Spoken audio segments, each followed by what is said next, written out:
يروح بعدها، يبغى الآن. قال الله ذلك مبلغهم من العلم. وجميل كلام للشيخ الطنطاوي عليه رحمة الله.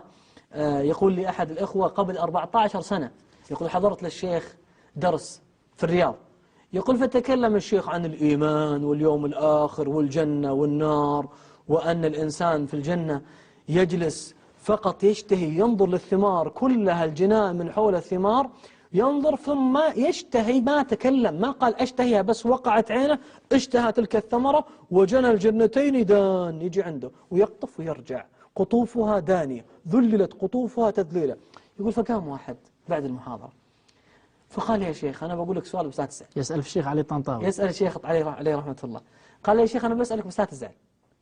فقال يا شيخ يا ابني، عاد الشيخ ما شاء الله عليه واسع. قال يا ابني ليش أزعل، هذا السؤال نجاوبك عليه، إذا عرفنا وإذا ما عرفنا سألنا. فقال لي يا شيخ أكيد أسألك وما تزعل. قال لي يسألني ما أزعل إن شاء الله. فقال لي الشيخ يعني يا شيخ معلش أنت تقول كلام جميل، أنا نصوم وصلي، لكن يا شيخ أتفكر يعني هل أنا بجي يجلس يوم من الأيام تفتح لي الأبواب بيجون ملائكة، والملائكة يدخلون عليهم من كل باب سلام عليكم بما صبرتم فنعم عقبى الدار، والأنهار تجري من تحتي، أنهار عسل، أنهار لبن، أنهار عجيبة. يعني يقول يا شيخ هذا الكلام معليش بس ما دخل عقلي. فهمني. إيه ما دخل عقلي. فجواب الشيخ كان أروع من الرائع، توفيق من الله سبحانه وتعالى، فتح من الله. قال له الشيخ تخيل معي لو في 2 توأم في بطن في ذاك الرحم، كيف وضعهم؟ قال ظلام. قال رجل ظلام. قال يعني كل حياتهم سوائل، وما من قلبين، إذا طاحت الأم طاحوا معها، وإذا انقلبت انقلبوا معها، وإذا نزلت مع الدرج صار عندهم زلزال، والسوائل كلها تجيهم، ما يأكلون إلا من وين؟ عن طريق الحبل السري، ولا يلقون له طعم أصلا، ما يمر على اللسان. قال لو هذول الحين حياتهم إيش رأيك فيها؟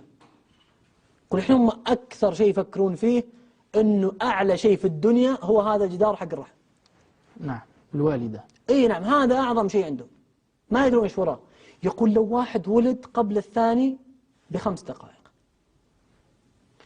كل لما لو واحد جاء قبل ما يولد هذا، لو واحد جاء قال لهم أنتوا عايشين في هالرحم والظلمات وهالسوائل، أنتوا تطلعوا برا في مطاعم وفي طيارات وفي سماوات وفي شمس وقمر وقصور وشوارع ومزارع وأنهار. يقول هذا اللي بيقولون إيش؟ ما يصدقون يا أخي هذا ما يدخل عقل. إحنا هذا كل الدنيا هنا. لما يطلع واحد منهم قبل الثاني ب5 دقائق، طلع شاف الأنوار وشاف الأب فرحان فيه ويحمل والناس تنظفه وحليب وعالم وفرش جميل، إيش يقول؟ اللي جوا إيش يقول؟ اللي داخل الرحم يبكي، يقول مسكين هذا راح وفقد الأمان اللي داخل الرحم وهالجو الزين والدفء. اللي برا إيش يقول؟ يا ليت قومي يعلمون. صح. يقول لو يشوف اللي احنا فيه، احنا عايشين جوا قال هذا بالضبط نفس تفكيرك أنت في رحم الأم، تظن هذا كل شيء، فأي شيء فوق هذا ما تتصوره. صحيح.